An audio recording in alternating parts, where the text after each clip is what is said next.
Welcome, everyone, to another episode of the Acceptable Losses podcast, where Kirioth is going to send us bawling, screaming, and crying into some sort of grim, dark world that I have no advanced knowledge to. But Pancreas is also here. Hello, PancreasNoWorks. Before we get into that with a saucy intro, so the Founders Pack is done. That is, I don't know when exactly it's going to be shipping out, but that is over. But if you go to shop.arcade8.com, it looks like the stained glass wall scroll, the enamel pin, and the commemorative coin are still up and available for purchase if you want those. But the emblazoned Roman numeral shirt, that's the Founders Pack. So do that. That's great. Kirioth, how's that Patreon?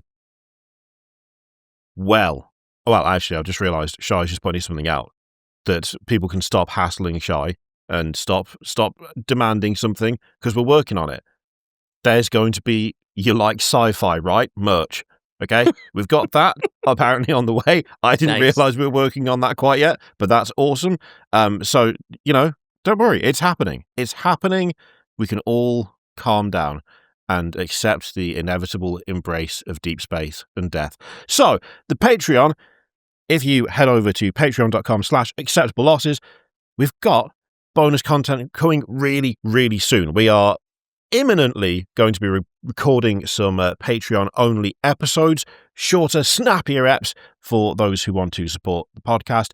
If you sign up to the Patreon as well, then you get early access to episodes in both, I believe Shai was still doing both audio and video form. So if you're not someone who wants the visuals, you just want to listen to it on your way to work, that is something that you will also get early access to through the Patreon. So head over there, give it a look. It's quality stuff.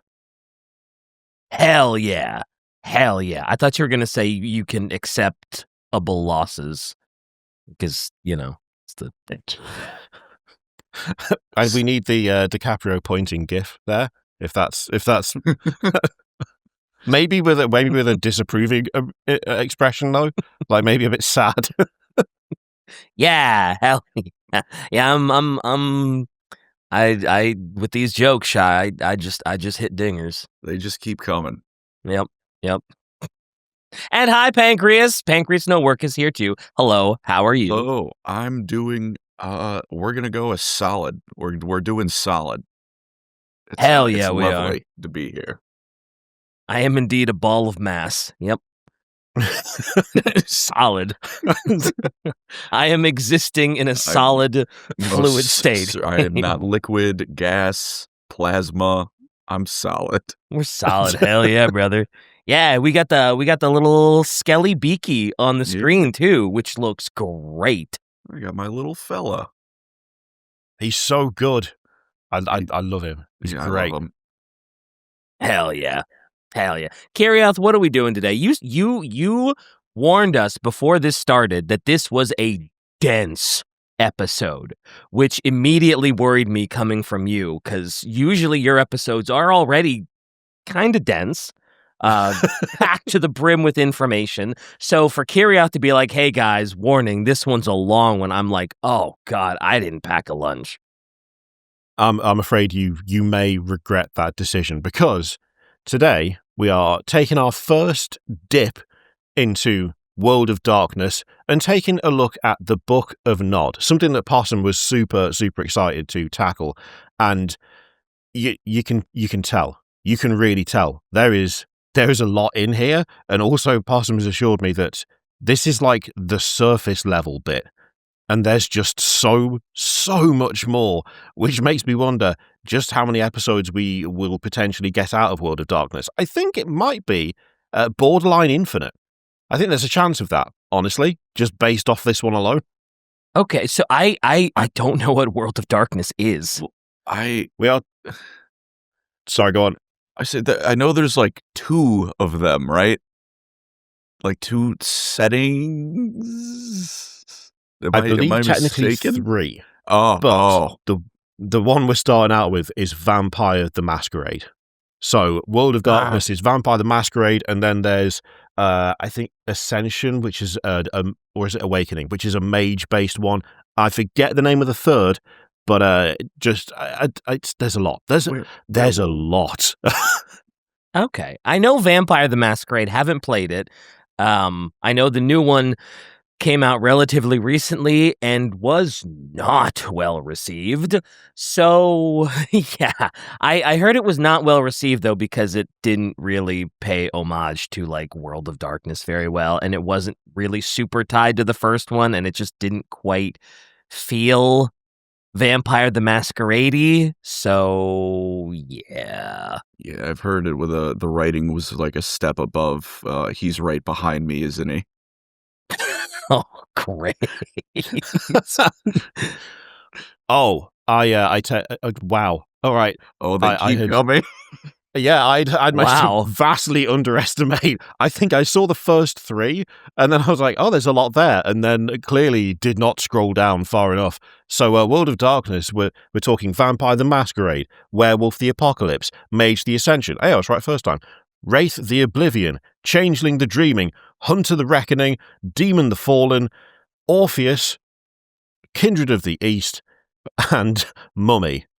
And these are each settings with a load of lore each. So when I said infinite, I was not. I feel far off.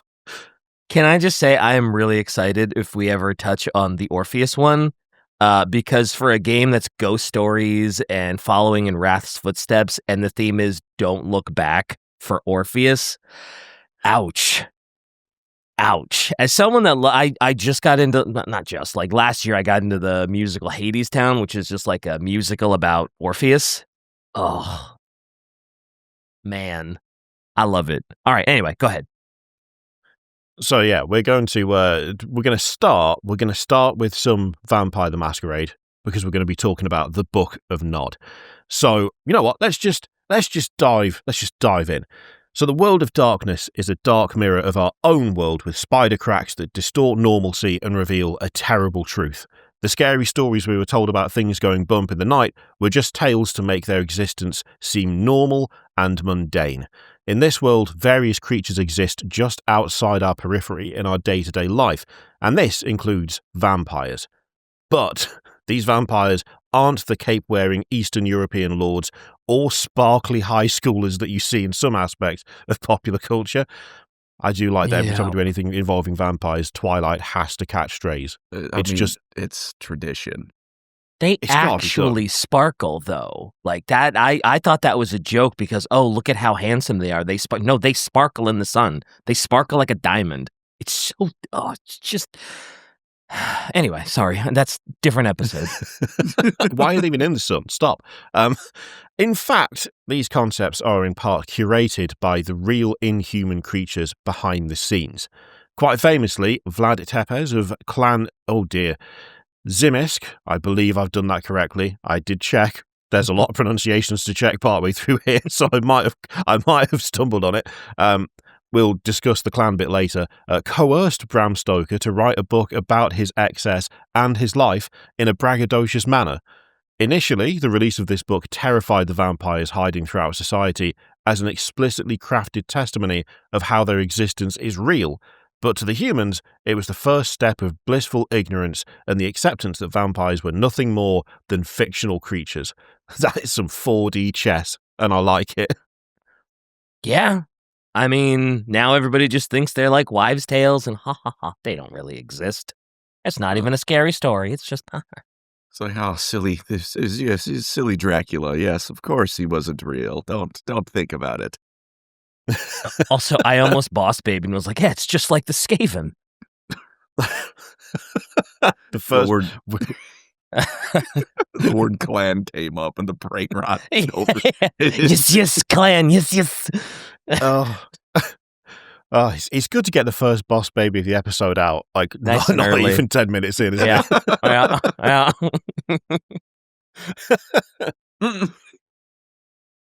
You see, vampires, or kindred, as we will call them from now on, have lived among humans for centuries, and in order to live, a masquerade needs to be kept up. Hence the name. Humanity must not know that they exist for fear that they will rise up and strike them down, as humans outnumber kindred by a considerable margin.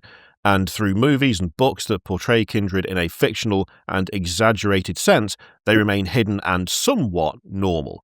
Some traits are true, like being stabbed in the chest with a stake, but some are a bit more exaggerated and or unique to certain clans of Kindred and not others. So this art is great as well, by the way. Oh, yeah. Also, I didn't know that's why it was called Vampire the Masquerade. That's actually kind of a cool reason to call it that. I think I have my own boss baby now. I think of the dumb Hotel Transylvania bit. It's like, stabbing you in the heart kill you? Yes, that'll kill anyone. Who wouldn't that kill? I think that's something we've talked about before, isn't it? Where it's like, stabbing the heart, chop off the head. Yeah. Usually clearly. gets the job done, yeah. Usually gets the job done no matter what you are, but sure, we'll do that. Personally, I'd be fine, but you do you. Nah, I'd win. The terrible truth about being one of these creatures is that the somewhat luxurious or excessive lifestyle one sees of these creatures of the night in media is just that, a fictional take on a dark truth. To become a kindred is to die in more ways than one. The experience is that of a personal horror. It's impossible to return to how things were beforehand, and any attempt to do so will result in the destruction of all the things you love and the death of those you are closest to. Harsh. Yay. Eesh. Well, if you're that's like the curse of immortality, right? It's like, oh, everybody's like, oh, I want to live forever. And it's like, do you? Because then, like, you literally have to watch everything you know and love die at some point. No one's going to outlive you. You're going to outlive everyone. Eventually, you're probably just going to be alone on a dying planet. Yeah, I feel like the assumption is if you're doing that, you're either going to become a psychopath or you might already be one. Yeah, and it's just going to get worse. Yeah. Yeah. Be it by kin of rival factions trying to bait you out of hiding, or by the highly trained and exceptionally dangerous hunters who would like nothing more than to see your kind turn to ash in the sunlight. In order to survive, you need to carefully balance your primal beast-like nature and hide yourself, but you must also partake in your innate beast to make this more effective, all the while holding just enough strength so that you don't lose yourself to that beast. A beast you are, lest a beast you become. Hiding in plain sight is one of the 6 traditions of kindred governance that's existed for a considerable amount of time, but there are texts and laws that predate even these traditions. And by learning this history, we can better understand the true nature of the kindred in this dark world. So, today on Acceptable Losses, we will start our journey through the world of darkness with the origins set forth in Vampire the Masquerade. And there's something that we're about to get into which bears a real risk of derailing things, which is why Possum has put it very early on. But it's also one of my favourite things that I've learned already through doing this, which is we may, should you be a fan of WWF back in the day, have had a bit of knowledge regarding Vampire the Masquerade without even realising it. Is this a Brood reference? It is a Brood reference. Let's go! You know it. Edge, Christian, Gangrel, bloodbaths, let's go! You've immediately hit on the name of the guy. So there was once a wrestler for the WWF named David Heath, who is a fan of Vampire the Masquerade and wanted to integrate it into his vampire gimmick. So with permission from the developers, he took the in-ring name of Gangrel, which is one of the vampire clans. Yep, he sure did. He sure did. Sick. He actually literally got the teeth, too. He has the teeth. He still wrestles, I think. He comes down like for it as well. Yeah, he comes down with like a chalice full of blood, and he just sprays it in the air at people. Bloodbaths and everything. Lights turn down, then someone just gets blood comes out of the sky, not drowns them. Yeah, and the Brood would give people bloodbaths. That's the perfect masquerade. You know, you stay it in character. He's surely not a vampire. Yeah, surely. Sure. This is all theatrics, obviously.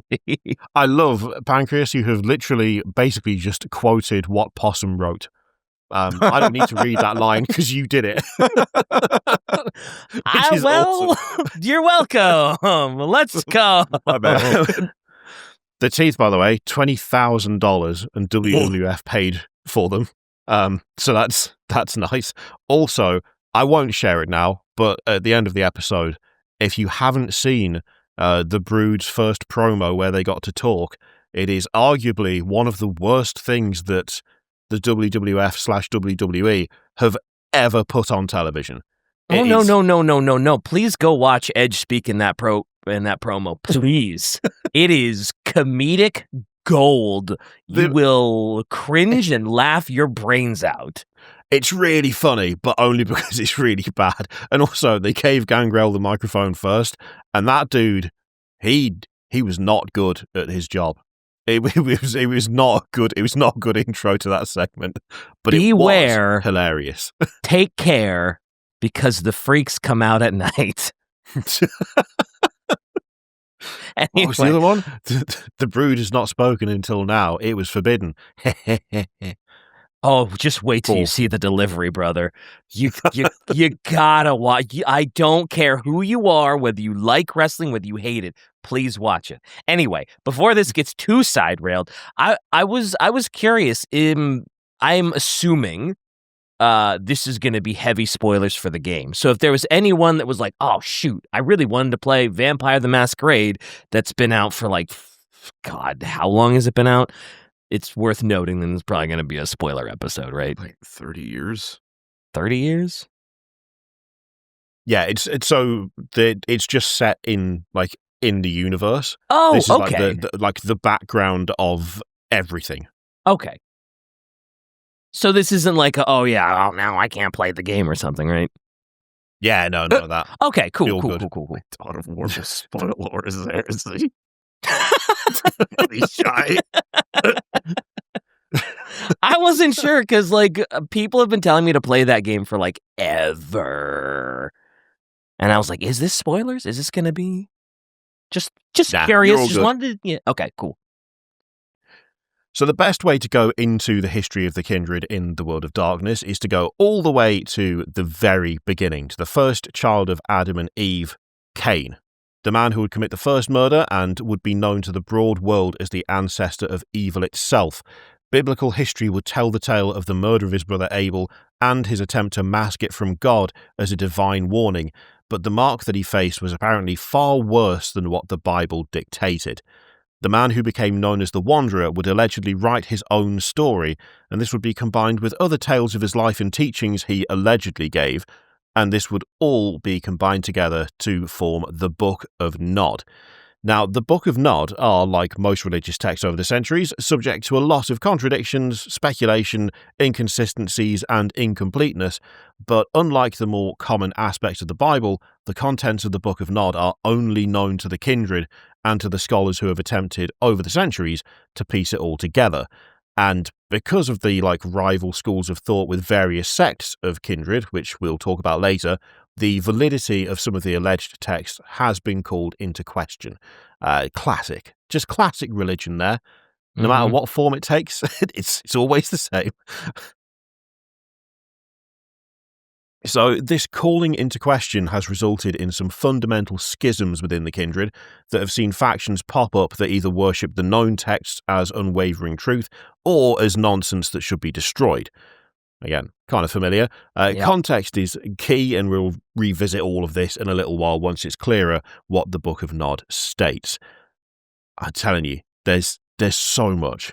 There's so much, but it feels very coherent. It's very cool. Also, I do like how in-your-face the cover is for the Book of Nod. Oh, yeah. That is classic, vampiric religious text aesthetic. Absolutely. Also, I'm assuming we're going to figure, you're going to tell us who this Nod is and why this is his book. You know what? Not a person. Oh, a concept? More of a land, if I'm remembering what I read earlier. Okay. In fact, yes, I am correct. I did remember what I read earlier. That's nice to know, isn't it? That's good. We're on firm footing here. I can remember things I've read. So whoa.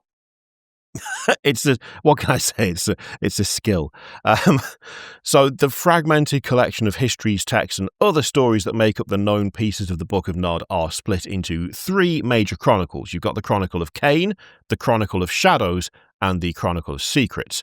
The Chronicle of Caine tells the story of Caine's life and how he became the cast-out wanderer of the land of Nod to the rise and creation of the various clans of Kindred.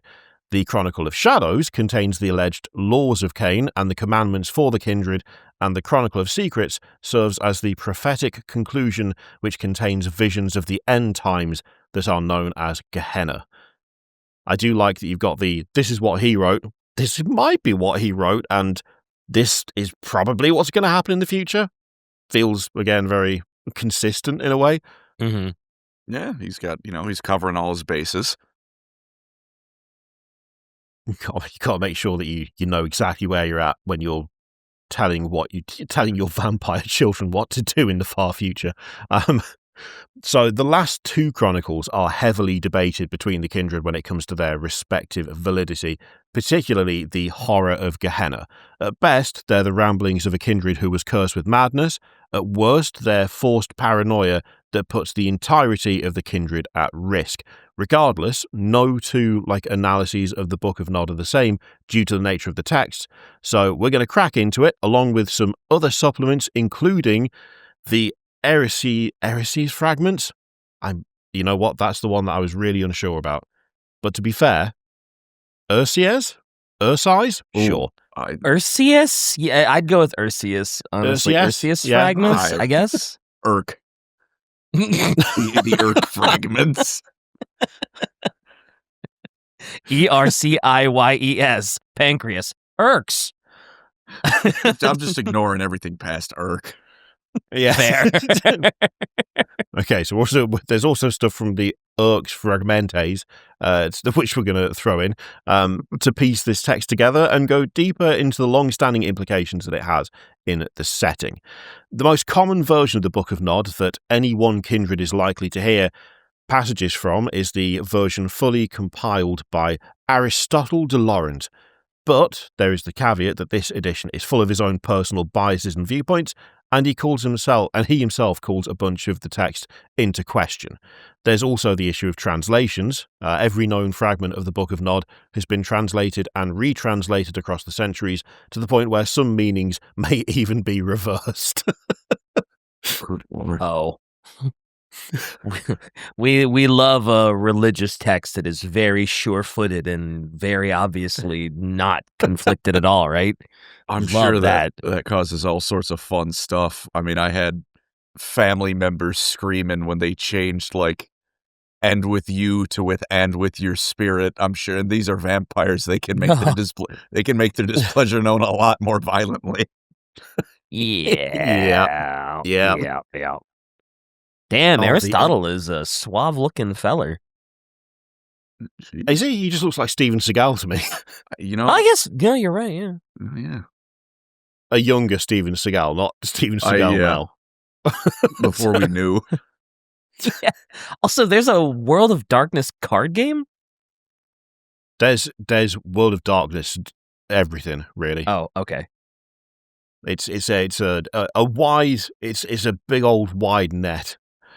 Yeah, honestly, before this, I'd only really heard of the video games. Charles. Oh, dear.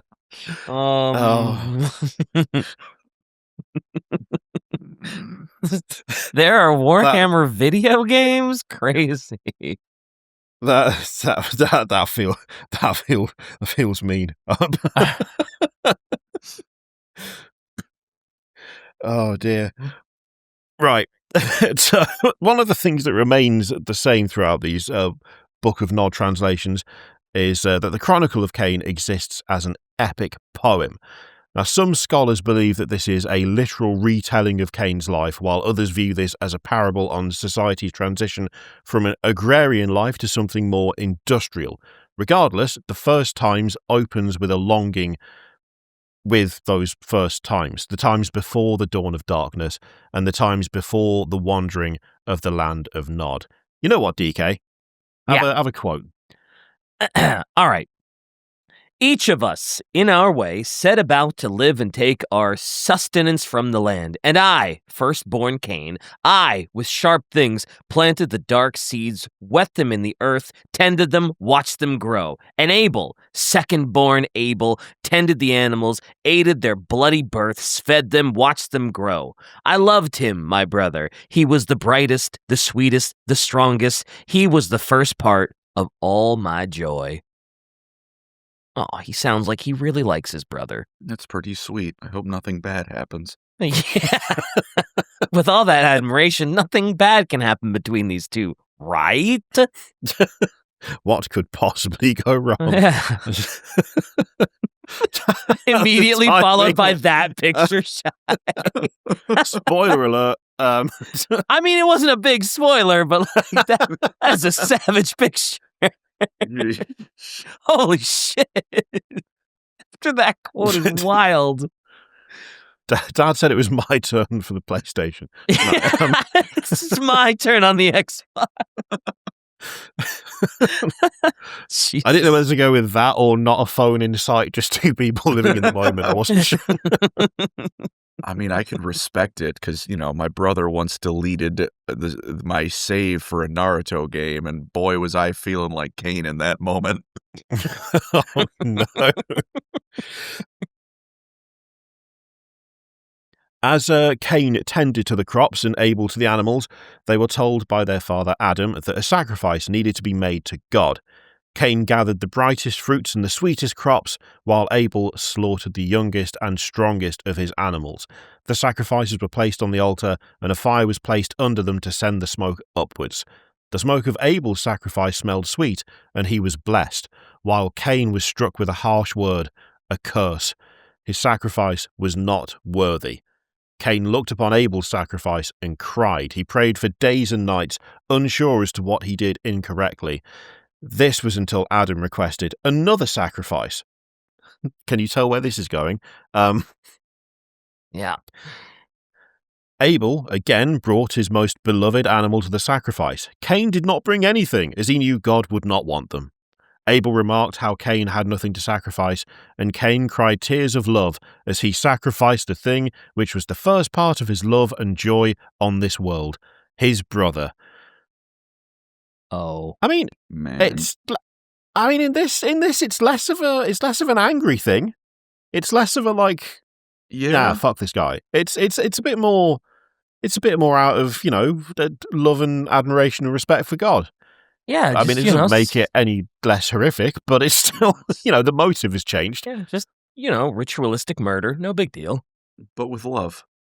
But with love. The intention was good. He's just trying to do the right thing. Yeah. Sort of. With sharp tools, Abel's blood was spilled on the altar, and as it burned, it smelled sweet. But instead of a blessing, Adam cursed Caine. As he was cast out of the garden, Caine was to be cast out as well. Here you go, Pancreas. Oh. And he exiled me to wander in darkness, the land of Nod. I flew into the darkness. I saw no source of light, and I was afraid and alone. Damn, get fucked, and loser. all because you tried to do a nice sacrifice for God. Just can't win, can you? I mean, admittedly, you know, it was killing your own brother, but, you know. Yeah, you know, God, cancel culture, am I right? You try to do one nice thing and Suddenly you're throw you into the land of darkness. damned for eternity. Again. Damned if you do, you're damned if you don't. Gee, make up your mind, God. Words before you actually get damned. It could be argued that the leap was somewhat extreme. Maybe could have asked Abel for one of the animals, but you know what? He was a man of action. He had a plan and he followed through, and that's got to be, I was going to say, admired. Let's move on. Alone in the darkness, Caine grew hungry. He grew cold and he cried. But then a voice as sweet as honey would come to him, the voice of a woman with eyes that pierced the darkness. She knew Caine's story and offered him food, clothes, and comfort. But who would comfort someone as cursed as me, Caine asked. The woman looked upon him and said that she was the first wife of Caine's father. She disagreed with God and gained freedom in the darkness of the world. She was Lilith, and much like Caine, she was cold without warmth, hungry without food, and sad without comfort, and she would not let him feel this pain. She gave Caine all he needed, and he cried until blood trickled from his very eyes, and Lilith would kiss the bloody tears away. Yikes! Hardcore. Sheesh. I'm starting to get a feel for the target audience, though. Yeah, definitely.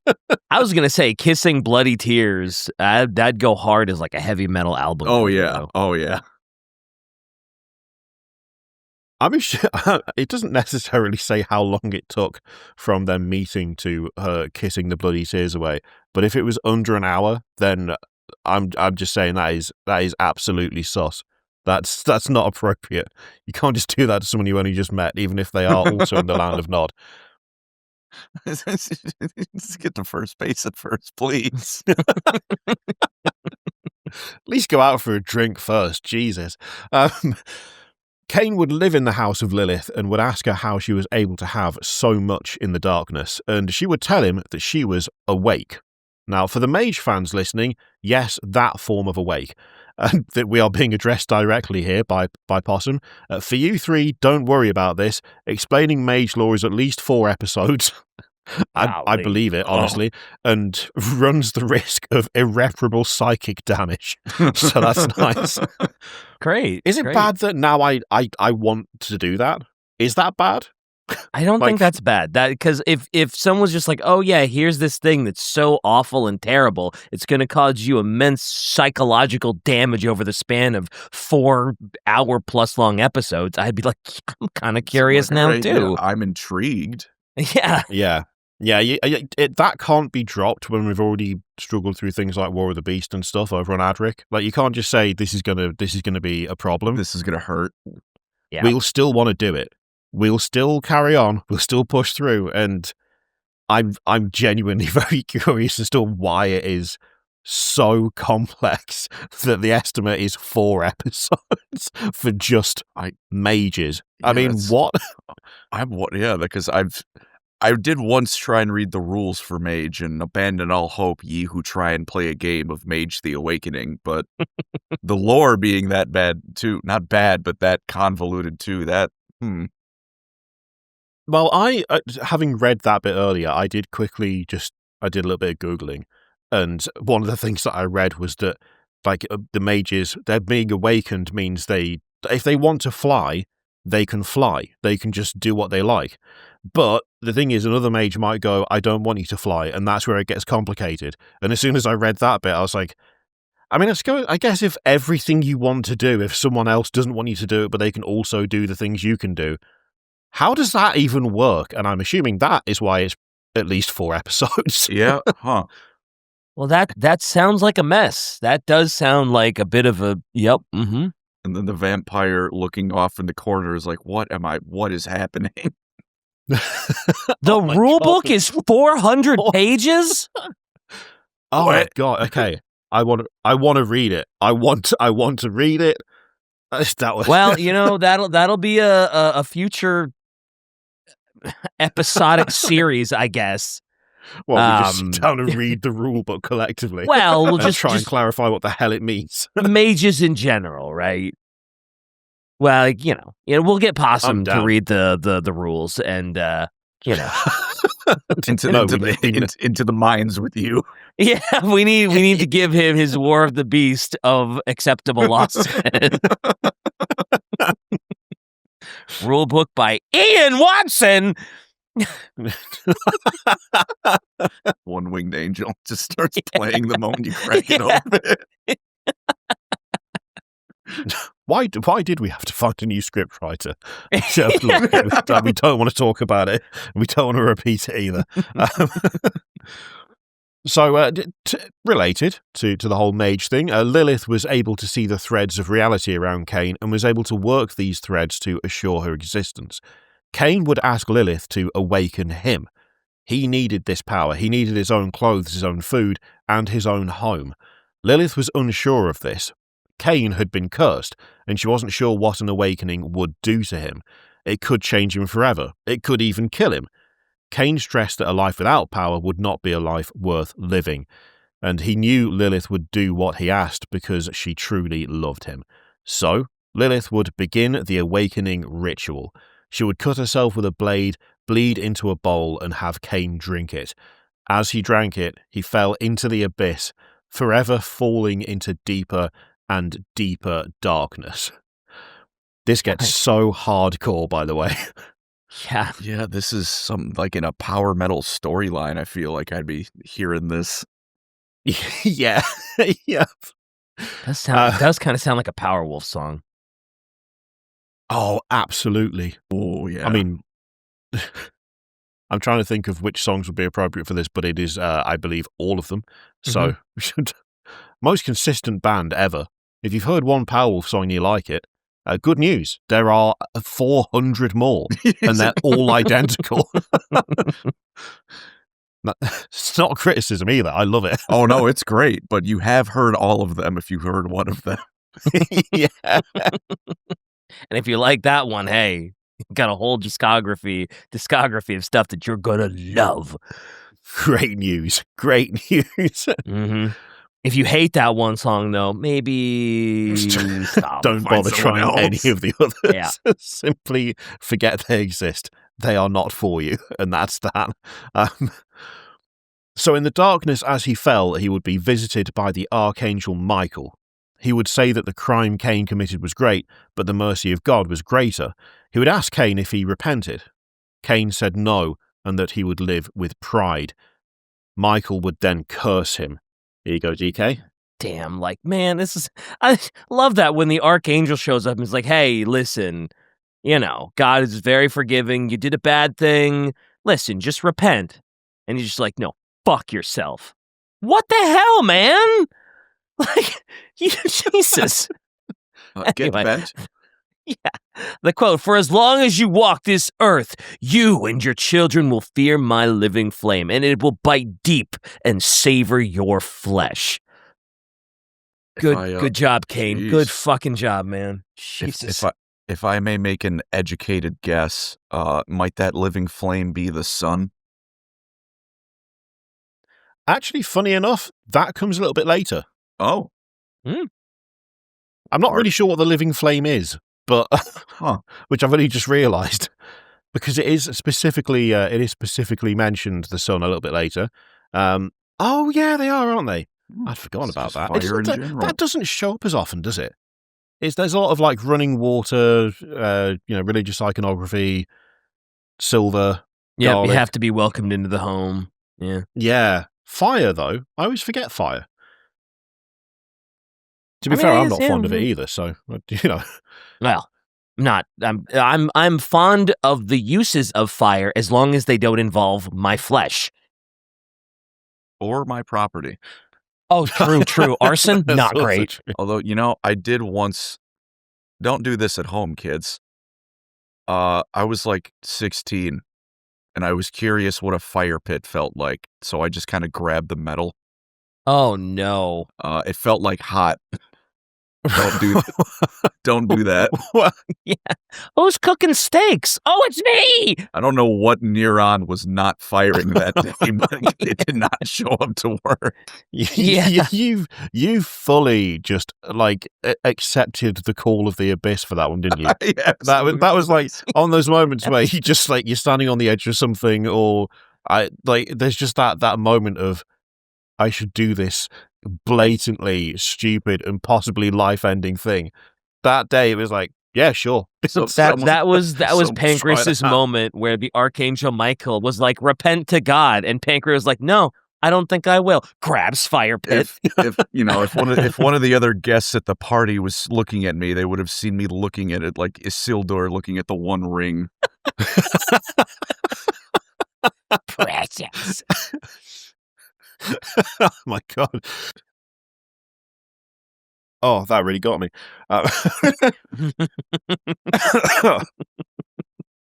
So Shai says in World of Darkness, one of the easiest ways to kill vampires is fire. Incendiary shotgun rounds will do it. Oh, hell yeah.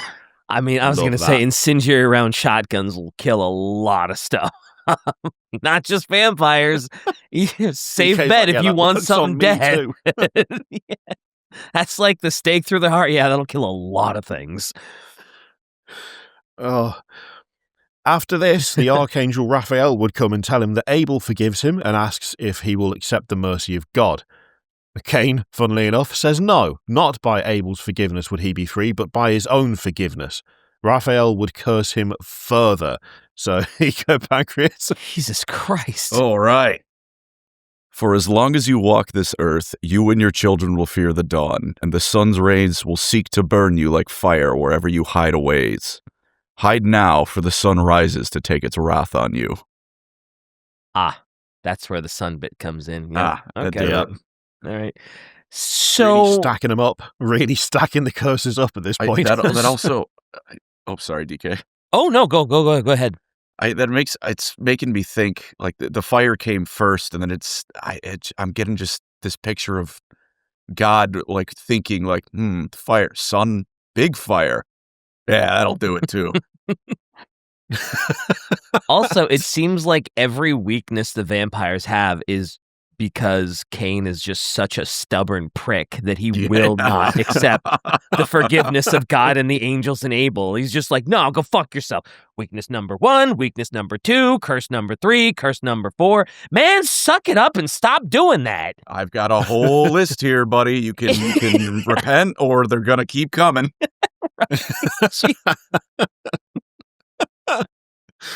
Shy of we got Angel of Wooden Stakes. We're probably coming up on it.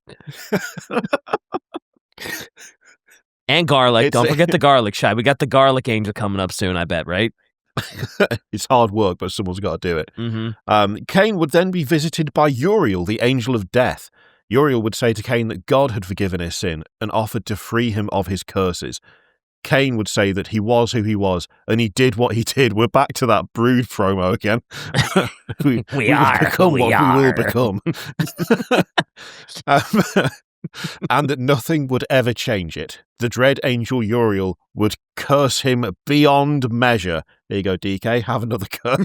All right. Hell yeah. Here we go. For as long as you walk this earth, you and your children will cling to darkness. You will drink only blood. You will eat only ashes. You will be always as you were at death, never dying, living on. You will walk forever in darkness. All you touch will crumble into nothing until the last days. Oh. I get wanting to do your own thing, being prideful. when capital G God, the third time he says, here's another chance. Yep. Yeah. I feel like at that point it's like, well, I've already been cursed to be really like I don't do well with fire, and going outside is a death sentence. At that point it's like, how much worse could it get? I don't think I would want to find out. Uriel saw that as a challenge. It's morbid curiosity. Like, I don't know. At this point, what else does he have left? It is actually, you know what? It feels like it is one-upmanship. So Michael's like, okay, fire is bad for you, which is it's bad, but it's not a deal breaker. But then Raphael comes along and it's like, you can't go out when the sun's out or you die. That's a step up. By that point, you'd be thinking to yourself, this seems to be getting increasingly more hardcore.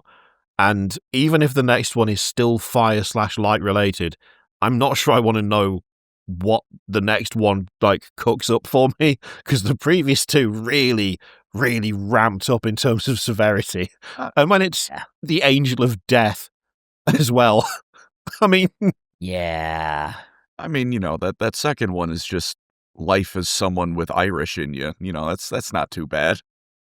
The hateful sky orb scorches my skin. if he'd have stopped after two archangels, he just would have been Irish and all ginger. That's it. Damn. Damn. Now, hey, who's the next angel? Because like I feel like there's still a lot of vampire weaknesses we haven't touched on yet. Right? Well, there's now, still oh, okay, that's it. For now, we're all right for curses. Caine's got the big three, I guess. Yeah. The last one, it really does ramp up something hardcore. But that last curse, it tore at Caine's flesh. The desire for blood and the inability to eat would form what would be known as the beast that lies within all kin. He wept blood as he cried in anguish. He would catch these tears as they fell, and he would drink them. Damn. He would be met by one final angel, though, the angel Gabriel, who did not offer Caine freedom, and instead just offered an alternate path, which was the way of Golconda, a state of enlightenment that could free him and his children from the path he chose. Gabriel would vanish, and the darkness was lifted. Caine saw Lilith's eyes once more, and he knew that he had awakened. Energy surged through him. That would be a very different story. And he leveled up, like extreme level up here. So he learned how to move like lightning, which is celerity, how to borrow the strength of the earth, potence, how to be as a stone, fortitude. These became like breathing to him. Lilith would show him how she hid from hunters, which was obfuscate, how she commanded obedience, which is dominate, and how she demanded respect, presence.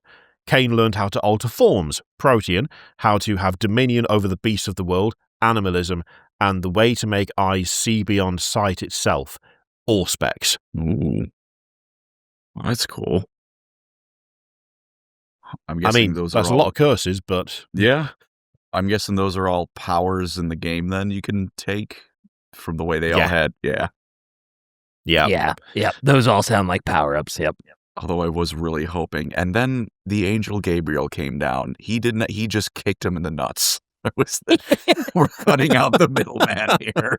That'd be so great if he's like, no, this is all so bad. I'll take your forgiveness. Gabriel's like, I'm not offering. I'm just here to laugh. Knees him in the nuts. You thought I brought good tidings? You had your chance. I'm just here to laugh. We've done the wounds. This is the salt, and now I'm going to leave. Enjoy your endless cursed existence. Enjoy eternal damnation, idiot. Get rotated. Boom, right in the nuts. And as he flies back into the heavens, he's doing the Fortnite L dance the whole way off. Yeah. He's hitting the gritty all the way back to heaven. When he first lands, does he just T-pose for dominance? Go straight for the kick. I mean, it would be pretty angelic, like just come down T-posing, right? Like the thing he flew into Caine like Omni-Man in like the first episode. God damn. Oh, God. He kind of deserves it. He's been such a stubborn, prideful prick that, like, if it was something like that, I'd be like, yeah, it's fine. He deserves it. Whatever. What a tonal shift, though, for the original text.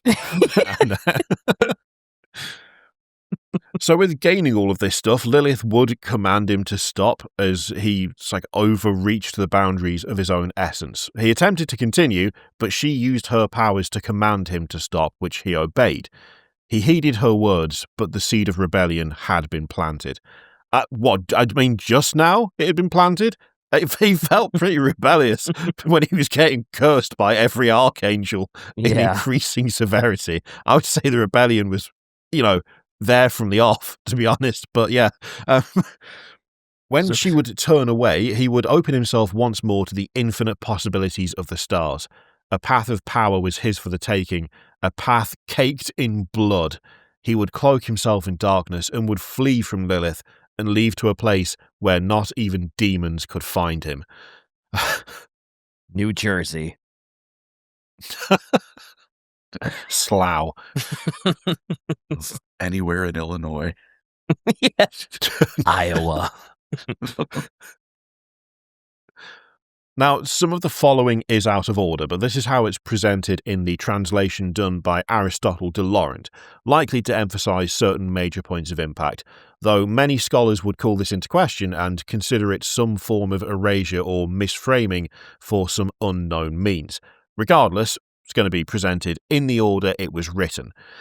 Caine, in his time of wandering, would find his first love, a woman named Zilla, who would enchant Caine with her beauty, but she had a heart of stone. No gifts or sacrifices would turn her heart, and this drove Caine mad. He would tear at his hair and wander at night, thinking of nothing but her. In the woods, he would come upon an old crone who was singing to the moon. He would ask her why she was singing, and she would say that it was because she yearned for what she could not have. Caine would say he felt the same pain and wanted to know what he could do. She smiled and said, "Drink of my blood this night, Caine, father of kindred, and return tomorrow night. Then I will tell you the wisdom of the moon." I love me some classic old crone in the wood stuff. I genuinely do. I was going to say, Caine's got a real problem giving gifts, doesn't he? He's a terrible gift giver. Yeah, there have been better. Yeah. Crazy. Must be a bitch to get a Christmas present from him. God damn.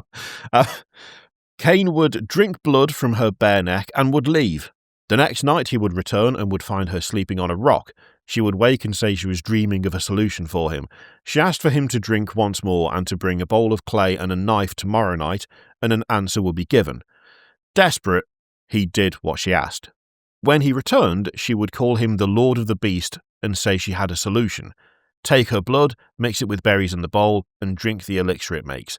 It will make him masterful, potent, and irresistible, and Zilla's heart will melt like snow in spring. Caine did this without thought, and when he did, the crone would laugh. It was a trick, and Caine was forced unwittingly into a blood bond with the crone. He was just blinded by it. He was too desperate. He just really... Yeah. He was horned up, and he would not take anything but what he was staring at. He was all horned up, huh? Also, Shai put a picture of this crone in the chat, and like how in God's name are you being like, oh yeah, drink that thing's blood in a bowl with berries? Yeah, that'll work out. This is a good idea. Yeah. Jesus Christ, man. Looking for cheese in my fridge at 3 a.m. I was gonna say Caine was trusting the wrong head this time.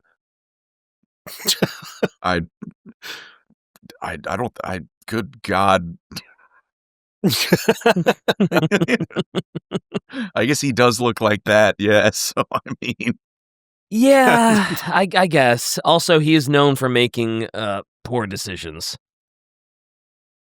Like, what good decision, what smart decision has he made thus far? I mean, he knew that his first sacrifice was not very good, and that seems to be where the bad decision-making, like, that was it. One mistake.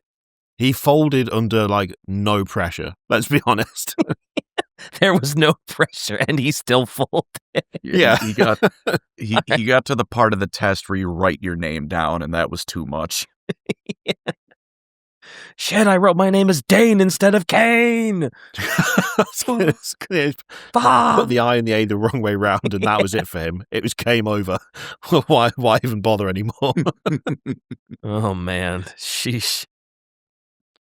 Caine tried to reach out and kill the crone, but she would command him not to, and he was subservient to her. She would tell him to love her, and he would. Then she would ask him to make her immortal. It was here that she was vampirically embraced by Caine. You can probably guess, embracing is when someone turns someone else into a vampire.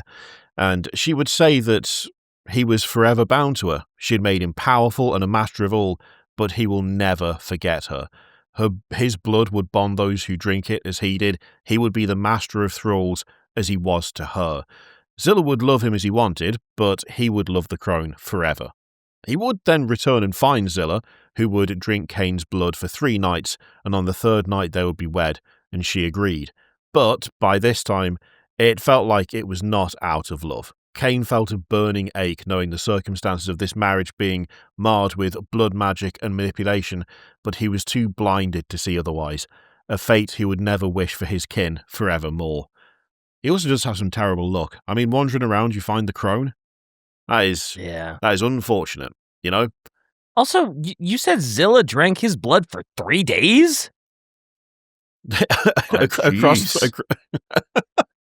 like, I mean, it was for 3 nights. I'm assuming it was like, you know, have a sip and then that's it. know. Unless she was like, I don't know, latched on there like a limpet or something.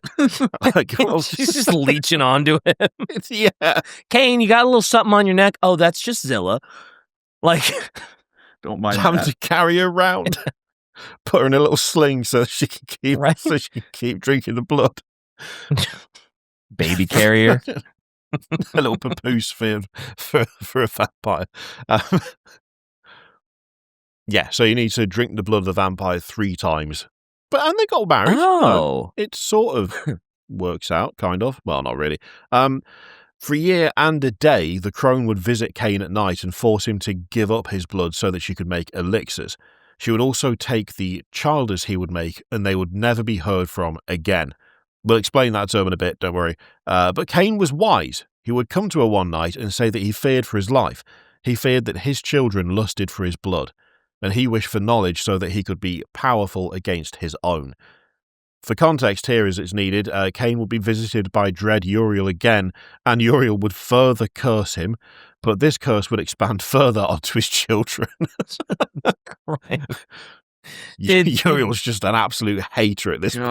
Yeah, Uriel gave him the worst curses. And did Uriel just show up and be like, whoa, dude, God, like, we fucked you up, and then you did this shit with the crone, and now you're doing this shit with Zilla, and now you're doing, like, I gotta curse you again. Like, this wasn't like a trip of redemption or a potential redemption. This wasn't Uriel being like, hey, listen, God is so good that even after all the curses, after all the blood drinking, after all the crone shit, hey, forgiveness is still on the table. Is this just like Uriel being like, yo, fuck you? That whether it was another offer, I'm not sure. But okay. I would like to believe it was simply Uriel just showed up out of nowhere and went, you know what? I've been thinking about it, and I hate you more than I thought I did. I'm not actually done with the curses, so stand there, because I'm going to give you another one, and then I'm going to leave. But I'm just saying, great if Uriel showed up and he was like, hey, listen, maybe I was a little harsh, and he's like, what are you doing? It came to apologize, and it immediately did a 180 and was like, actually, no. I said, fuck you. He's going to curse you harder. This is no longer business. I'm doing this for fun, you dick. Mm-hmm. the first time was done because I'm a professional. This has now become a pastime. Now it's a hobby. When your job becomes your hobby, you love it that much. Mm-hmm. You end up. So as his children would carry the mark of Caine, they would forever be prone to plotting and fighting among themselves, but they'd also have an innate desire to slay their parent, and this curse would extend generationally. God, Uriel's curses hit the hardest, man. Good lord. Holy shit. I love the idea of him, like, just sitting there, getting on with something else, and then going, oh, I should have said about this, like, generational thing to, you know what, there's still time, I'll just go and find it. I'm sure he's doing something that deserves to be cursed. Yeah. After the last 3 times, I guarantee you that asshole's doing it again. Yeah. Oh God, Shy, what is this?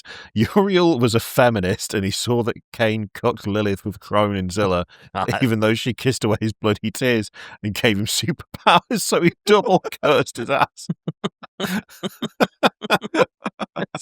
That is one way to interpret it, Shy, for sure. Uriel flies into rage at the sight of the cuck chair. God. I'm just waiting for Shy to be like, no, this is canon. And What? Oh. Of course it's not. Of course it's not shy. I just think it would be funny. I mean, it said the book's been translated and retranslated so many times. Who knows? Mm-hmm. we found the true meaning.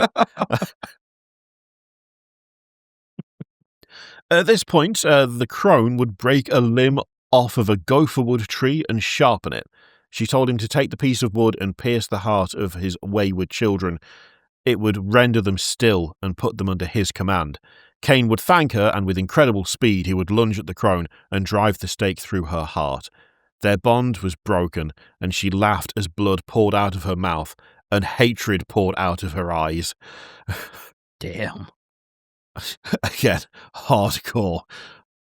For an eon, he would wander in the land of Nod, but he would eventually return to the world of mortals. This world was created by his brother Seth and his children. He was made welcome as he returned due to his great power, and he was made king of their great city, the first city. But he grew even more lonely. Through this, he learned how to make children of his own through embracing. As mentioned a bit ago, this is where he would be warned and further cursed by Uriel.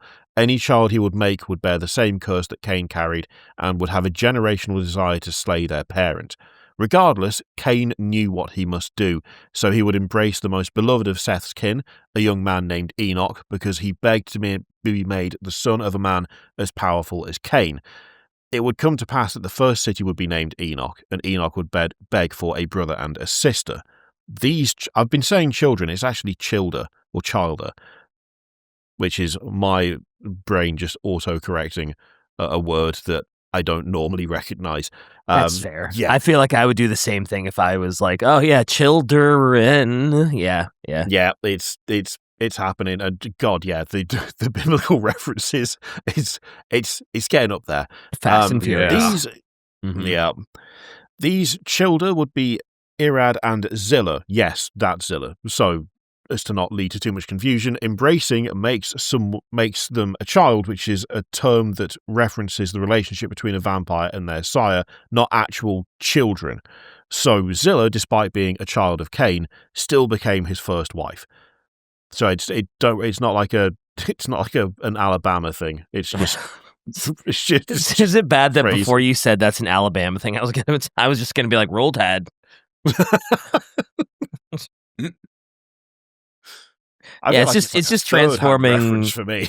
Yeah, it's just transforming a mortal into a vampire. It's not necessarily becoming like actual children. Yeah. Caine would teach them how to make progeny of their own, and they would embrace more of Seth's kin without much thought. He would command an end to this, and they all obeyed him. The city would become an empire that would stand for many ages, but the world would darken with sin. The children of Caine would wander and indulge in sin. He would grow angry as they would wage war. He would be sad as they abused the children of Seth. The sky would grow darker. This was a warning upon the world, a warning Caine would not extend to his children. Got another quote here. Here we go. Is this me? Probably. Yeah, sure, whatever. Then came the great deluge, a great flood that washed over the world. The city was destroyed, the children of Seth with it. Again, Caine fell into great sorrow and went into solitude, and he left us, his progeny, to our own ends. It sounds awfully familiar to me. Turns out it was all because of vampires. Oh, yeah. Hell yeah, brother. Well, one stubborn very stubborn vampire. Real big asshole. Who turns down archangels 3 separate times? We need that meme of the two women pointing and yelling at the cat, but the cat has got comedic vampire fangs. That's what... The waters of the Great Flood would recede, and Caine would be found deep in the earth by those who survived. He told them to leave, saying that the flood was punishment for his return into the world. So these children would find the children of Noah himself and announce they were the new rulers of this world. Each one would create a brood in order to claim the glory of Caine, but these children had none of his wisdom or his restraint. A great war would begin, and 13 grandchildren would kill Enoch, Irad, and Zillah. These 13 would be known as the Antediluvians, literally translated to before the flood, and they would have a clan under each of their names. This is a lot of information, but don't worry, we're going to get through it. The way things are listed here are as follows. So we've got the original clan name and name of the Antediluvian and the subsequent clan name. So we've got the kingship clan, which is Ventru, so the clan is known as Ventru. Then we've got the clan of the beast, Gangrel. There he is. Hey. There's the lad. Or Anoia, and the clan would be known as Gangrel. The Moon clan, which was Malkav. The clan would be known as Malkavians. The clan of the Hidden, Nosferatu or Absimiliard. That I'm impressed with myself. I think I nailed that. And the clan would be known as Nosferatu. We've got the Wanderer clan, which is Ravnos, so the clan is known as Ravnos. The clan of the Rose, which is Troiador or Ishtar, and the clan is known as Toreador. The Night clan, which is La Sombra, known as La Sombra. The clan of Shapers, Zimisk, which would be known as Zimisk. Then we have the Snake clan, which is Set, and the clan would be known as the Followers of Set, and eventually the Ministry. Nice. That stands out because that's the only one that's like that. The Ministry. The Ministry. Yeah. We've also got the clan of Death, which is Cappadocius, and the clan would be known as Cappadocian. The Healers clan, which is Sorlot, and the clan would be known as Salubri. I don't know why, but that's fine. The clan of the Hunt, which is Hakim, and the clan would be known as Banu Hakim and would disparagingly be referred to as the Asamites, and the Learned clan, which would be known as Bruja, after Bruja. There's so, 13 clans is an excellent number. Well, I just yeah, love the fact that we've got Set, and which is the Followers of Set, and the Ministry. That's, you are what you are. It's part of that Masquerade thing. It's for tax write-offs or something. What are you the ministry of? Don't worry about it. So it's simply a registered charity. That's all it is. Yeah, they're technically a religious sect, right? So you get tax benefits, don't you? Yeah, just like the church. Get yourself a mega church, private jet, all of that pay stuff. Taxes, yeah. Hell yeah, brother. That's depressing. So these Antediluvians would rebuild the empire that they once had, and the city would be known as the Second City. They would create a new generation under them, the fourth generation, and normalcy was attempted. But Caine watched. He knew what they did to his direct children. They had killed Zillah the Beautiful, Irad the Strong, and Enoch the First Ruler, and they needed to be punished. Because of course they did. Of course they do. Mm-hmm. The extent of the punishments for each individual clan and the other common traits they have is extensive and would be better divulged in their respective episodes, but we can cover some specifically outlined in both the Book of Nod and I've immediately forgotten how to pronounce the Fragments book. What did we agree on? That was like Isemric or something, right? It's this one again. Eucalyptus. Oh, Ursius, Ursius, whatever. I think we said Ursius, didn't we? All right, probably the best we're gonna get. Yeah. So we're gonna get the ones in the Book of Nod and the Ursius fragments in a quick sense. Not all of them though, as some of these would cease to exist. The Banu Hakim would become addicted to the taste of killing, so that all would loathe them. I mean, if you're wanting to avoid the whole generational warfare, killing the parent, for Caine to be like, your punishment is you like killing people, wild decision making on his part. I don't think he thought that one through. I think if you wanted to curse and be like, yeah, you're going to hate killing, it's going to be something you loathe, because then it's going to be hard for them to like get that life-sustaining blood. Because it's like, well, we can't even kill for food. We don't even like it. We're just going to eat rats all day. And we don't want to kill our dad, but we kind of do want to kill our dad. Like, that would be a curse. But no, we want to off people all the time. God, Caine is... We are learning that Caine is a horrible decision maker. He should not be in charge of anything. Least of all his own life. Yeah. This is someone who legitimately, no joke, should have been placed under care. This is he did not clearly doesn't have the capacity to self-govern. It's oh yeah, it's addiction to getting vampires, so they're not accepted in their own society. Oh. Well, the fun thing is, so they're addicted to the taste of killing. So everyone loathes them. The Bruja would be cursed with uncontrollable temper and anger. So that's also a good nice. one. The Cappadocians would be cursed to look like death itself. The followers of Set would be particularly vulnerable to the effect of light and would be bound to perpetual darkness. Gangrel would be disfigured with bestial features, both in a physical sense, but a behavioural one as well. The Sombra would lack a reflection, causing an obsession over their appearance. Straight up into psychological warfare on them. Wow. Yeah. That's a curse for them. Holy. I just want to see how this new jacket fits, and I just don't know. Please. The Malkavians would be doomed to insanity forever. The Nosferatu would be cursed with a horrific, monstrous appearance that would reflect their inner darkness. We'll get more into the rough history of Ravnos later, but let's just say their curse is high susceptibility to vices and compulsion. And the Zemesk are forced to rest in their native soil from where they were once mortal. Oh, that's like the vampires that take their soil with them everywhere because they have to. Yeah. Oh, okay. That's cool. You gotta bring the dirt with.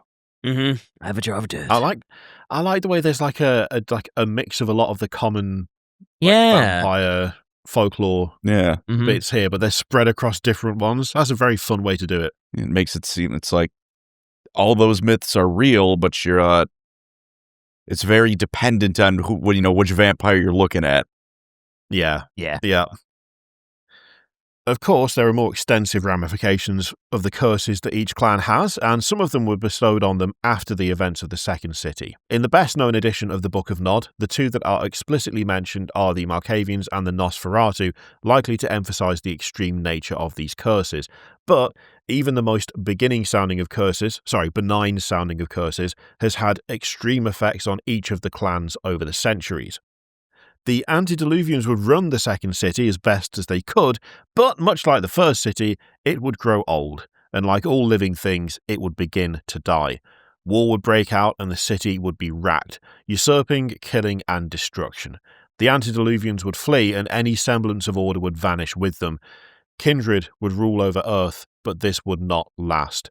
Generation after generation would result in war after war. Waves of mortal flesh were sent across continents to burn the cities of the Kindred, and whole generations would be lost. The Kindred would have to adapt. They would hide not only from the mortals, but from one another. The hiding remains today as the jihad continues. So I've got another quote for you, Pancreas. Ooh, alrighty. And none will say when Caine will arise again from his sleep in the earth and call for the city of Gehenna, the last city, the city of judgment. The jihad still continues still. Nice bit of prophecy. Love a bit of prophecy. Yeah. So and it always ends up going so well. Every prophecy is of course all sunshine and rainbows, and not at all horror and war and supernatural nonsense. This one especially is like, oh God, Caine's coming back. He's going to decide things. Yeah. Oh no, he's going to make a decision. Oh God, he's going to run. We're all going to get cursed because he did something stupid. Please just go back to sleep. Please. We'd really appreciate if you'd have a nice long lie-in. Call it another 1,000 years or something. It's fine. We beg of you. They put him to sleep and they just wrap duct tape around his mouth. Don't let him say anything. Don't let him say anything. He's going near a church. God. Now, we're going to move on to the Chronicle of Shadows, which is exceptionally incomplete, and many scholars that have researched it claim that it shouldn't even be a part of the Book of Nod. Some believe that it was poetic license taken by scholars in Carthage, and others still believe that it is propaganda to reinforce the reign of one of the largest sects of Kindred, which we will get into in a moment. So it is my sincerest hope that these fragments are not some elaborate Malkavian prank, especially the 13 Commandments, which were provided on authentically aged tablets. Still, they were too enticing to leave out. So, Jarkav, if you are reading this and you've tricked me, a point in your favour, and I'll be sure to exact revenge when next I see you. I love the idea that that's in the book. Just you're going through all these religious texts and then there's this nice aside where it's like, this could be absolute bollocks, but it did seem authentic, and don't worry, if it is, I'm going to kill the guy who gave them to me.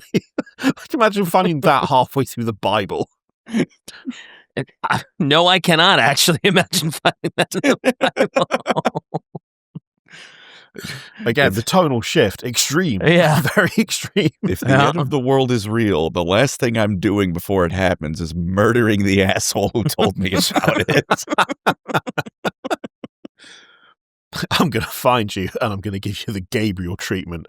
And that's the last thing I'll do. I give him the Uriel treatment. Way worse.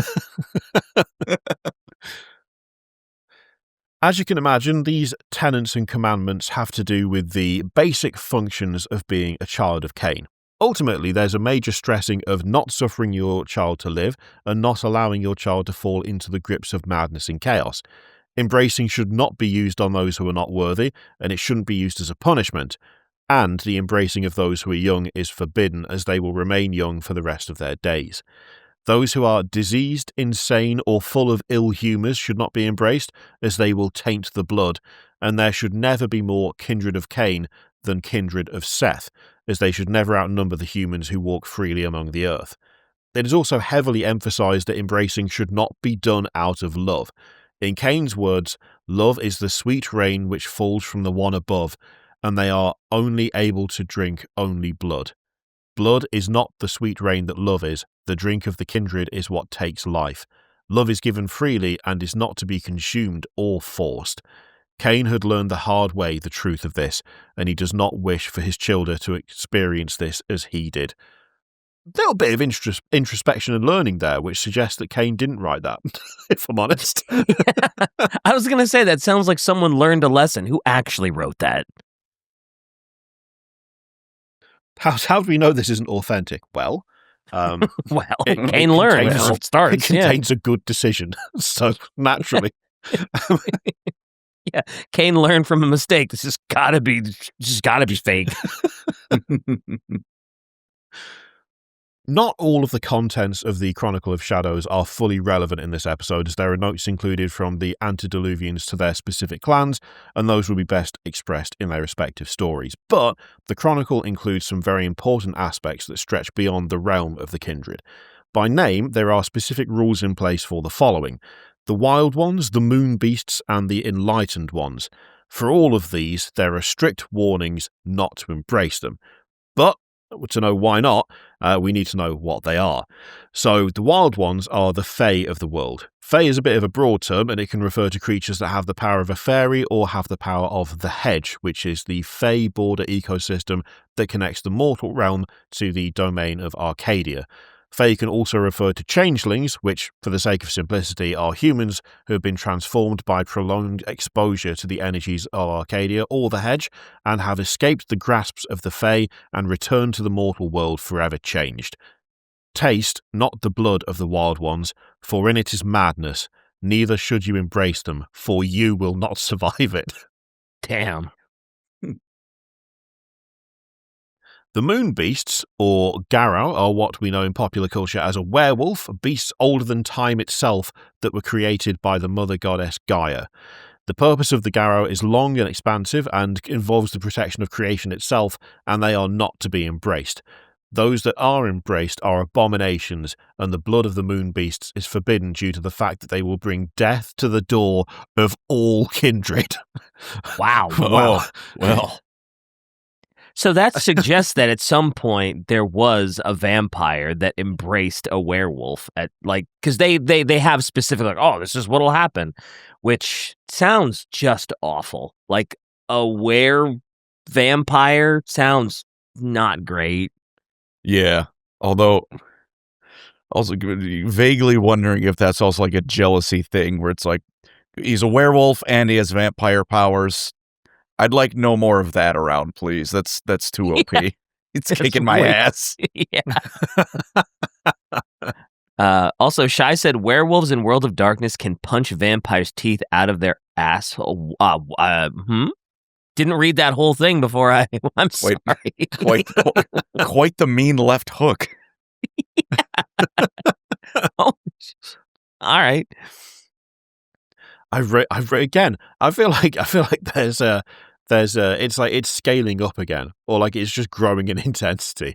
For the first one is don't drink the blood or try to embrace the blood of the wild ones. You'll die.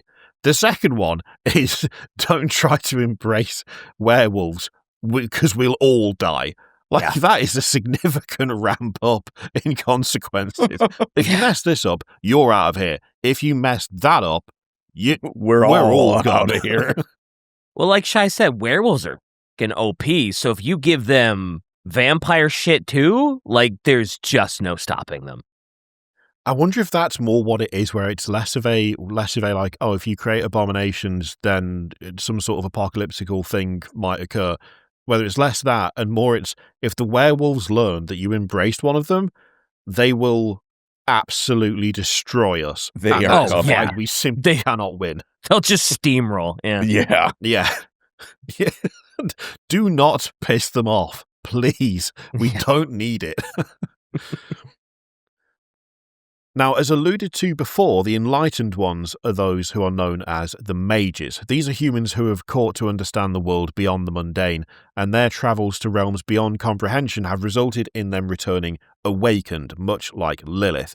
The extent of the energies and watchtowers that exist in the supernal realms is not relevant for today, but what is relevant is that they are not to be embraced. Instead, a kindred of Caine is to listen to their words and watch their actions, but be prepared to move swift against them should they strike. The main thing that was mentioned were specific commandments, and they are as follows. So here you go, DK. Oh, man. All right. Thou shalt not slay thy sire and drink his heart's blood. Thou shalt hold the eldest among you as Lord, even as I am your father, the eldest is closest to me. Thou shalt honor each other's domain. Thou shalt not reveal yourselves as gods to the children of Seth. Honor always your sire. Thou shalt teach your progeny the ways of the kindred. Thou shalt not embrace love. Thou shalt not feed of the moon beast, the wild ones, the diseased, the insane, or the drunken. Thou shalt protect always those who serve. To your brothers and sisters, always give hospitality. To your sire's brother and sister, always give the best part of your house. To your progeny's brother and sisters, give a roof from the sun and the blood of the sheep, no more. Never forget your sire's sire, Caine the Wanderer. That's a lot of siring.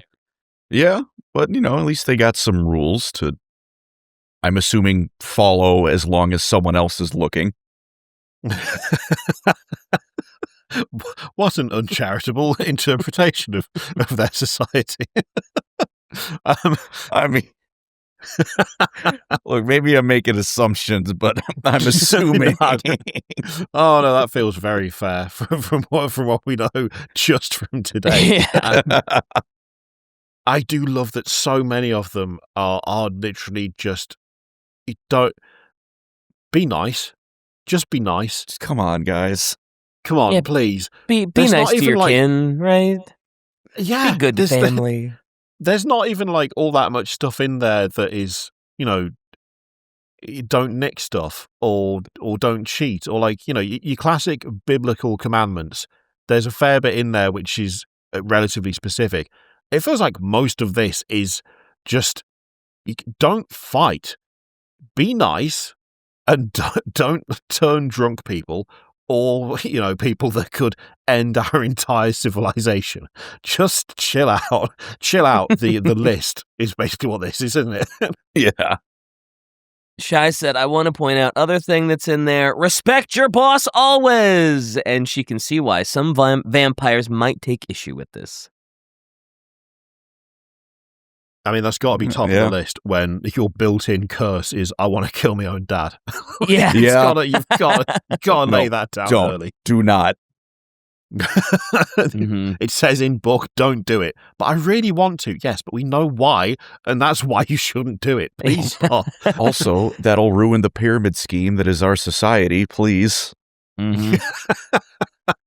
Like Shai said, a lot of this is obey your sire, respect your sire, give your sire this.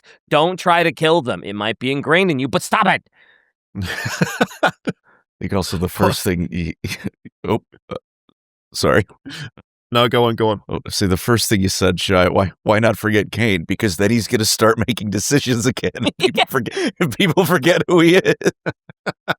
Always remember how bad Caine was at everything.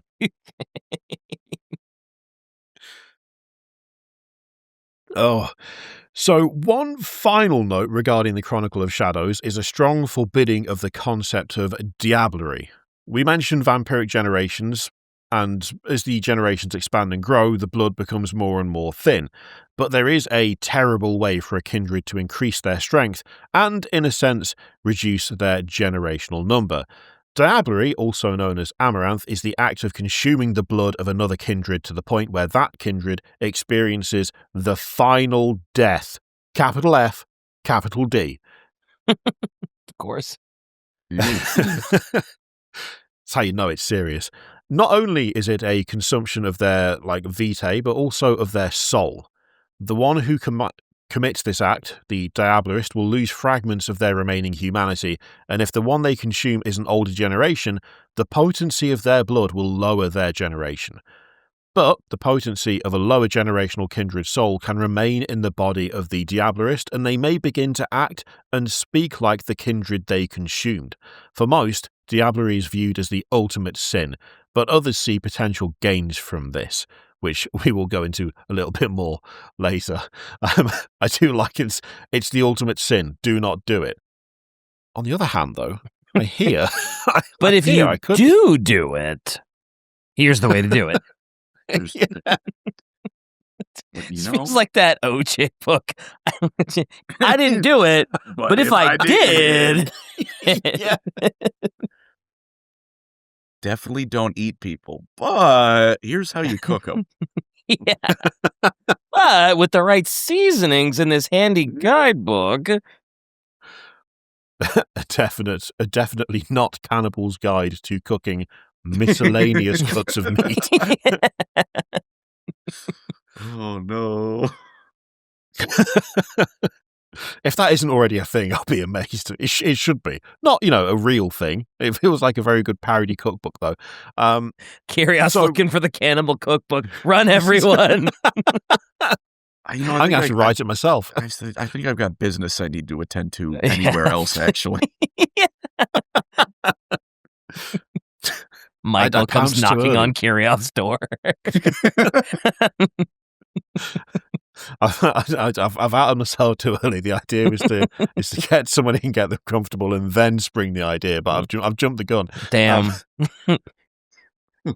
From there, we're going to go on to the Chronicle of Secrets, which is the shortest of the chronicles, and as mentioned, is dedicated to prophecy. The idea of prophecy had left long ago with the Antediluvians, who were believed to be the last ones who had this gift. These prophecies were worries regarding Gehenna, and the fear of these prophecies is palpable. The biggest concern among scholars is whether or not the belief in these prophecies is resulting in them becoming self-fulfilling, and some wish for these prophecies to be destroyed so as to preserve the future of the kindred. That's actually I think that's quite a sensible worry.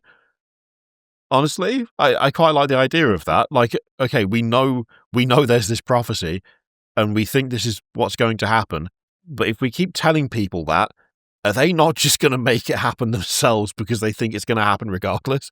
Yeah. It's like, well, this is what the book says. Might as well get cracking on it. Yep. But classic whenever you try to go against the prophecy, it's like, oh well, we know this thing is gonna happen. And it happens in fiction all the time. It's like, uh-oh, in trying to stop the prophecy, actually you fulfilled the prophecy. Classic blunder. Silly little guy, directed by M. Night Shyamalan.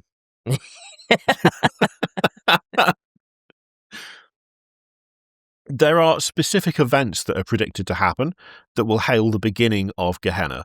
These are as follows. Thin-blooded vampires, a term used for 14th generation Kindred or later, will become far more common and will outnumber the higher generations. Violence from the Garrow will become increasingly unavoidable. Ancient vampires will slowly begin to return. These will range from earlier generations to the crone herself. This will occur until the Antediluvians who once vanished will return and begin to consume the younger generations. The sun will grow darker and darker until Caine returns in a Christ-like manner to pass judgment on those kindred who are still alive, and by striking down the Antediluvians. The end of this judgment will be marked by the return of the Dark Mother Lilith, and both her and Caine will duel. Then there will be a 1,000-year reign from the city of Gehenna, with no love, no life, and no pity. Wow. It's so extreme. Those who were once mighty will be nothing more than slaves, and those with virtuous hearts will be twisted into foul shells of themselves through the agency of Caine. This will all come to an end, courtesy of one last event. I believe this is you, Pancreas. Oh. When the snow consumes the earth and the sun gutters like a candle in the wind, then, and only then, will there be born a woman, the last daughter of Eve. And in her there will be decided the fate of all. And you will not know this woman, except by the mark of the moon on her, and she will face treachery, hatred, and pain, but in her is the last hope. Damn, last daughter of Eve is Sailor Moon. Crazy. I said it. I don't regret it. I say it with your chest. It just kind of took me, blindsided me a little bit.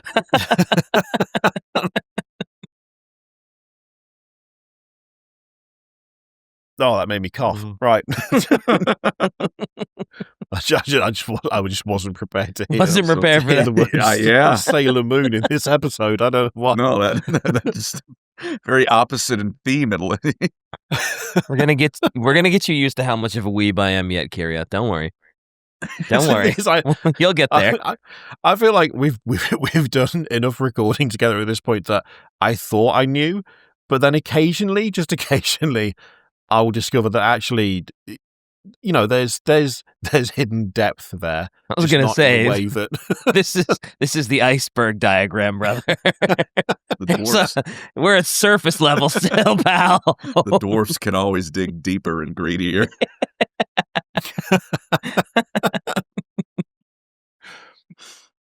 We're going to go into the views on Nodism and the sects that sort of surround the Book of Nod. So whilst the Chronicles of Shadow concludes what's in the Book of Nod, the long-standing impact of it has an extreme degree that are felt throughout the structure of the Kindred, as well as within their belief system and their identity. Those who follow the teachings of the Book of Nod are known as Nodists, but not all Kindred believe in the teachings of the book or the story of Caine. For quite some time, the term Cainite was used to describe what we know as a vampire, as this term is an all-encompassing one that represents that they are a member of the race created by Caine. But as time has carried on, the various clans have drawn lines in the sand, and belief is sometimes the biggest divider. Of course, most clans are very insular, as there are specific teachings in the Book of Nod that are more relevant to some clans than others, especially the laws and guidance written by specific Antediluvians. But some clans will share similar enough mindsets with others, and there have been creative solutions to unite these clans without fully actually uniting them. So sects have appeared over time that put various clans under one banner to assist when it comes to organisation. And the two biggest and noteworthy ones for the sake of this episode are the Sabbat and the Camarilla. Honestly, it's just nice to know that some of them get along. I feel like so far in this setting, it's just been an absolute nightmare hellhole of awful decisions and endless fighting and war, followed by, well, we keep killing each other, maybe we should try hiding instead, which is not usually the foundation of a great society, but, you know, maybe there's a bit of cooperation in there after all. It's the first time for everything. You know, eventually you have to cooperate. If you're vampires, do you though? I mean, the werewolves come knocking, you do. That's true. That's fair. Yeah. Can't just ignore them and hope they go away. You've got to do something about it. No. The Camarilla are particularly powerful in influence and in financial sense as well, and rely quite heavily on systematic control. Of course, certain aspects of Nodism appeal to the goals of the Camarilla, particularly the tenets in the Chronicle of Shadows, but other ones do not. As a whole, the Camarilla are anti-Nodist and will persecute those trying to spread the information in it as truth. They do not believe in Cainite as a proper term to describe their kind, and they believe that Kindred is more apt. They do not believe in Caine, and they do not believe in the Antediluvians, and they especially do not believe in the concept of Gehenna. They also have a far more pragmatic view on humanity, and they emphasize the idea that the best way to protect the Masquerade is to be some degree of a protectorate to humanity. They emphasize that the Kindred should take a path of humanity so that they can blend in as best as possible and retain the civility of humans to some extent. They also view the act of diablerie as unforgivable and strongly forbidden. So, Fair. honestly, I quite like them. I quite like them. They want to be protective and not just, murk people left, right, and centre. That's something. Yeah. Kind of. Yeah. Well, it's more than the other guys got. Yeah. They want absolutely nothing to do with the whole Cainite thing as well, which is honestly kind of fascinating for being wise. that powerful. I was going to say, anytime you're like, oh man, Caine was kind of a douche. I don't really like any of that stuff. It's like, oh, well, yeah, sure. Me too. Good guys shine. Well, insofar as vampire cult can be. Marks. Yeah.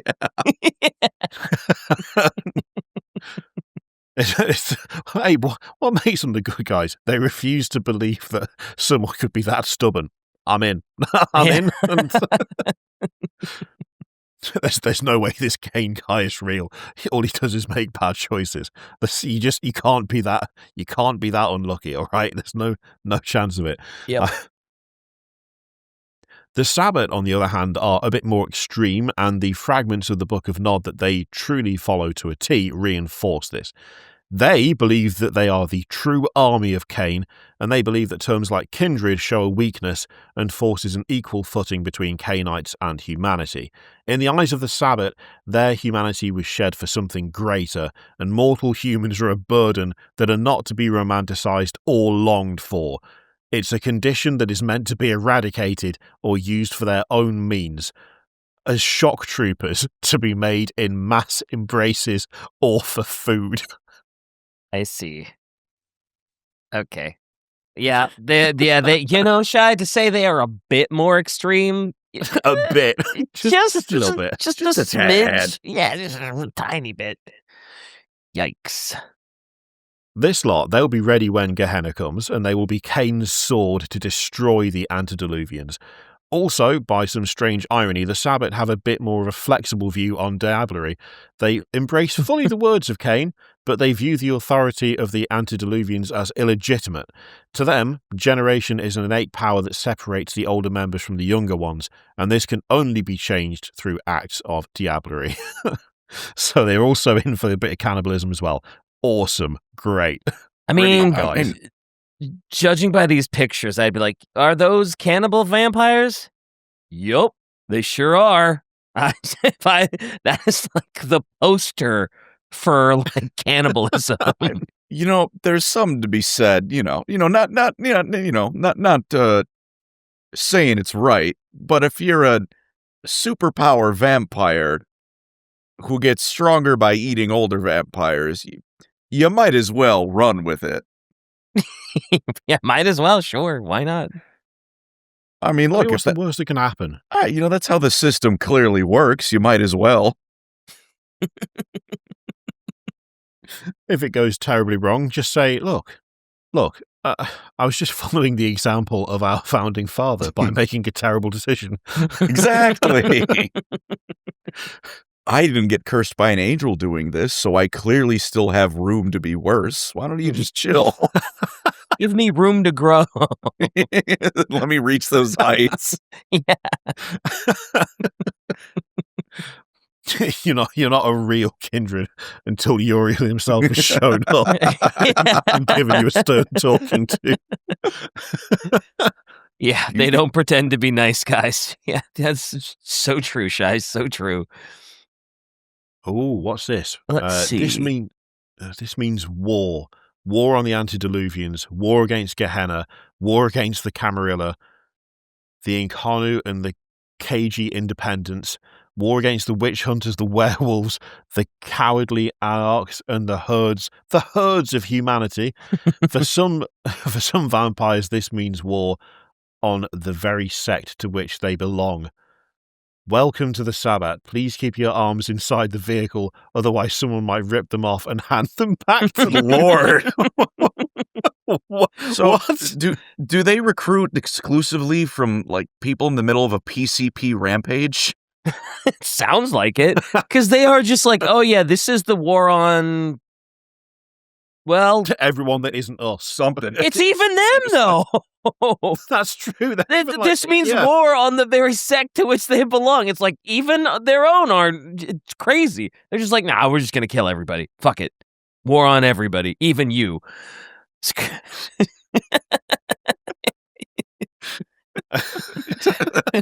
The perfect image. Yep.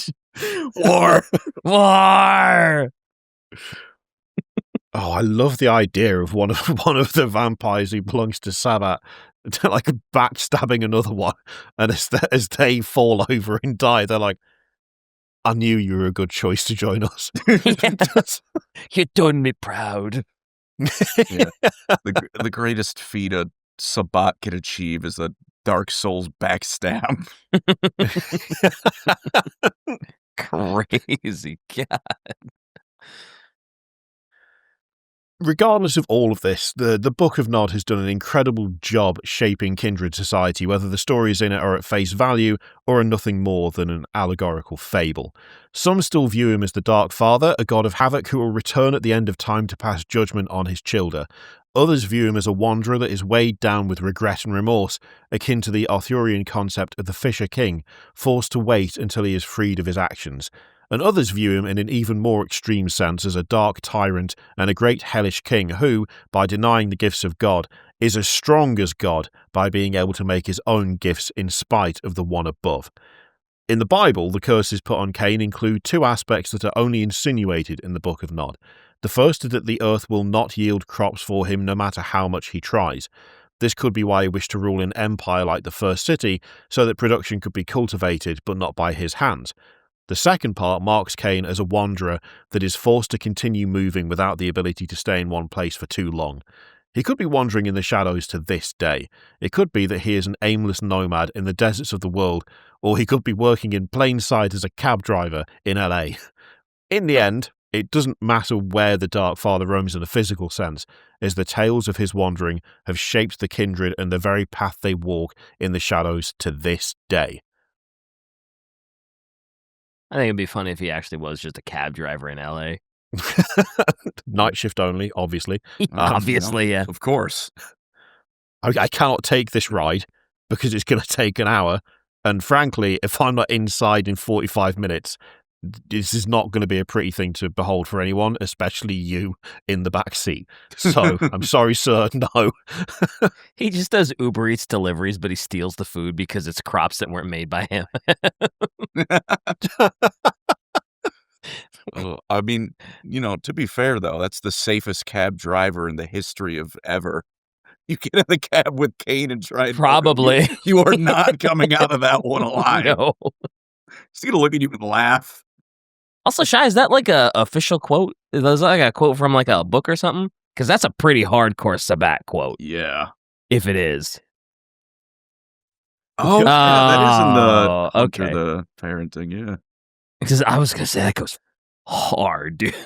I was like, God, I hope that's official. I hope that's official. Oh, well. Still goes hard. Yep. Well, I mean, to be honest, after all that, I just want more. I want more World of Darkness, and I want to know more about all the clans. I especially want to know more about the werewolves, because it sounds like they are hilariously strong, which I like the idea of a werewolf being able to punch a vampire to death. So that would be nice to read about. Also, I feel like Possum has really teased us with the whole 4 episodes to explain mages thing. Mm-hmm. Well, it sounds like this world is so extensive that at any given time, we could go over something new in the World of Darkness. So something tells me this is not our last foray into the World of Darkness. We still have many a darkest dungeon mental break ahead. I've just come back up to scroll the list of games again, and it's just so many. Oh, that's true, Pancreas. You signed the contract. You said we. And we've got your image on the. We have the little skelly dude with the beaky helmet. I thought this was the opposite. I thought I made too many assumptions. No, I've just locked the collar. Yep, Shy has dead-bolted the ball and chain around your ankle. You're not going anywhere. We did say, it was like the first episode. We were like, do you realize by offering to come back, you're locked in now, right? Mm-hmm. It's already happened. You're already in the backdrop. you just signed up for at least 4 mage episodes. There's no escaping it now. Yep. You fool. Shy's sitting there with her Shang Tsung grip like, your soul is mine. I have this is all really cool, though. I mean, hey, I'm here for a wild ride. We're here for a good time, not a long time. Yeah. Let's go. Hell yeah. I don't know. According to my recording, we're here for a good time and a long time. I have this whole time. So I did do so. I have done just some curious, wiki reading every now and again. Just World of Darkness. This is cool stuff. I'm interested. But this whole time I've been getting Jimmy Neutron brain blasts, where I swear to God, some of this is not intimately familiar, but I'm I feel like I've done something with this, and it's finally clicked. It was a RimWorld mod that adds the different vampire clans to the pawns you can have. Oh. So some of the words these are really familiar. I know what this is, but why do I know what it is? And then I remember it's because it was part of some god-awful colony trap design I made to murder random people that walked into my house. You just walked into the house of Caine, idiot. This is also one of those things where I feel like I've seen references to at least Vampire the Masquerade for ages, because of especially actually, you know what? I've just realized I was in a one-shot for the TTRPG, or whatever edition of it was. It was probably the 5th edition, because I'm just looking at the wiki page for it.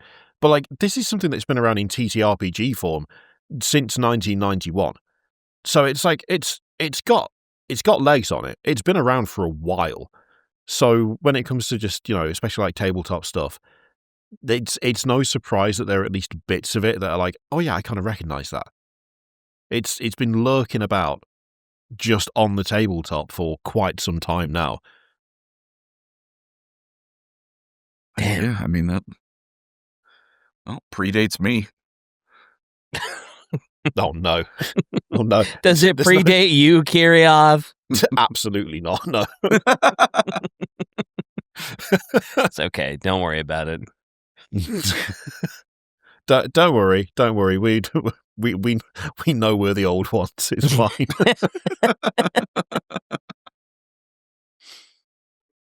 Let's see. Shy said, but I was also getting brain blasts of, oh yeah, I heard all these names in the Bible.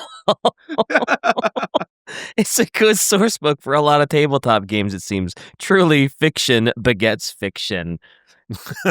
Damn. That's what a wonderful note to end on, eh? Do we have anything else to add, Kirioth, Pancreas? Any notes? I think the only note is to Possum. I feel like you need to return down the mines. It was an excellent expedition. Yeah. We thoroughly enjoyed it, and now we want more. 400 pages await you, sire. Little did Possum know that Expedition 33 was how many World of Darkness episodes he'd have to make. The real Expedition 33 was the friends we made along the way. So, I think there's probably going to be a QR code on the screen for the shop. There's still some stuff there. There's the wall scroll. There's the coin. There's the pin. There's the Patreon. Pancreas, where can they find you when you're not chained up here? They can find me at PancreasNoWorks and PancreasStillNoWorks.